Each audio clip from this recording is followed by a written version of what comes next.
أعوذ بالله السميع العليم من الشيطان الرجيم.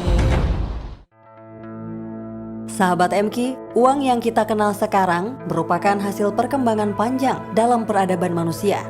Ketika belum mengenal pertukaran, setiap orang berusaha memenuhi kebutuhannya dengan usaha sendiri.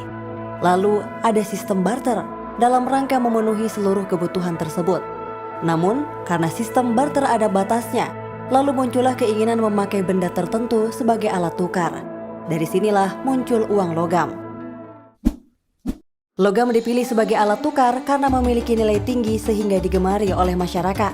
Selain itu, logam juga tahan lama, tidak mudah rusak, tidak mudah dipecah tanpa mengurangi nilai, dan mudah dipindah-pindahkan. Logam yang memenuhi syarat-syarat tersebut yaitu emas dan perak. Bagi beberapa orang, terutama generasi milenial, melihat uang kepingan yang terbuat dari emas mungkin hanya berada di film laga klasik yang sedang mengisahkan kehidupan di kerajaan-kerajaan masa lalu. Namun, tahukah Anda sahabat MQ, keping-keping emas nyatanya memang pernah digunakan sebagai alat tukar? Ya, ialah dinar dan dirham. 700 tahun sebelum Adam Smith menulis buku The Wealth of Nations, seorang ulama bernama Abu Hamid Al-Ghazali telah membahas fungsi uang dalam perekonomian. Ia menjelaskan, fungsi uang adalah sebagai alat untuk melancarkan pertukaran dan menetapkan nilai wajar dari pertukaran tersebut. Emas pada awalnya memang bukanlah alat tukar dari bangsa Arab. Emas dalam konteks ini, dinar dan dirham, merupakan mata uang yang dimiliki bangsa Romawi dan Persia. Kata dinar berasal dari bahasa Romawi, yaitu denarius, sedangkan dirham berasal dari bahasa Persia, yaitu drachma. Beredarnya dirham dan dinar di Jazirah Arab dibawa oleh para pedagang Arab yang berdagang di Syam di bawah pengaruh Romawi dan Yaman di bawah pengaruh Persia. Akhirnya, bangsa Arab pun mengadopsi dinar dan dirham sebagai sistem mata uang mereka.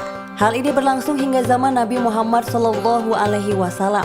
Ketika itu, Nabi Muhammad selain menetapkan dirham dan dinar sebagai alat tukar yang sah dalam perniagaan, juga menstandarkan 3 jenis dirham yang beredar kala itu menjadi satu jenis dirham, yaitu dirham 14 kirot. Adapun dinar pertama yang dimiliki pemerintahan Islam baru lahir ketika masa pemerintahan Abdul Malik bin Marwan, tepatnya sekitar 50 tahun pasca wafatnya Nabi Muhammad. Selanjutnya, ekspansi yang dilakukan Islam ke wilayah Kekaisaran Persia dan Kekaisaran Romawi menyebabkan perputaran mata uang tersebut meningkat.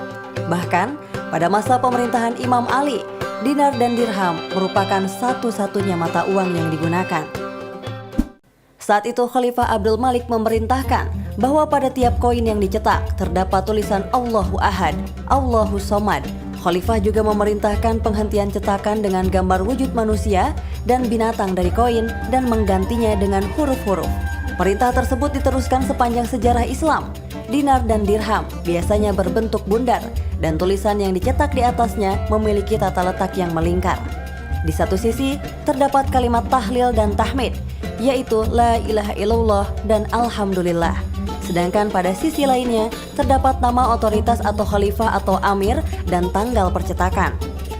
Koin emas dan perak menjadi mata uang resmi hingga jatuhnya Kesultanan Utsmaniyah dan kesultanan-kesultanan muslim lainnya. Sejak saat itu, lusinan mata uang dari berbagai negara dicetak di setiap negara era pasca kolonialisme, di mana negara-negara tersebut merupakan pecahan dari negeri-negeri muslim. Sahabat MQ, apa saja kelebihan menggunakan dinar dan dirham? Lalu bagaimana penggunaan dinar dan dirham saat ini?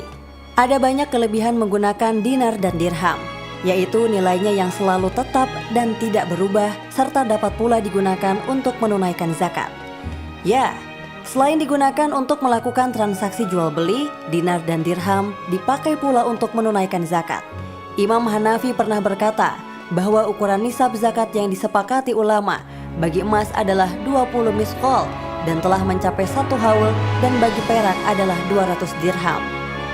Meski memiliki kelebihan, pemanfaatan emas dan perak sebagai mata uang telah lama ditinggalkan. Padahal, sejarah Islam telah membuktikan bahwa mata uang emas dan perak dapat menghindarkan masyarakat dari bencana ekonomi seperti inflasi dan deflasi. Sahabat MQ, Imam Al-Ghazali pernah berkata, Di antara nikmat Allah Subhanahu wa Ta'ala adalah penciptaan dinar dan dirham, dan dengan keduanya tegaklah dunia. Keduanya adalah batu yang tiada manfaat dalam jenisnya, tapi manusia sangat membutuhkan kepada keduanya. 102,7 MGFM, Inspirasi Keluarga Indonesia.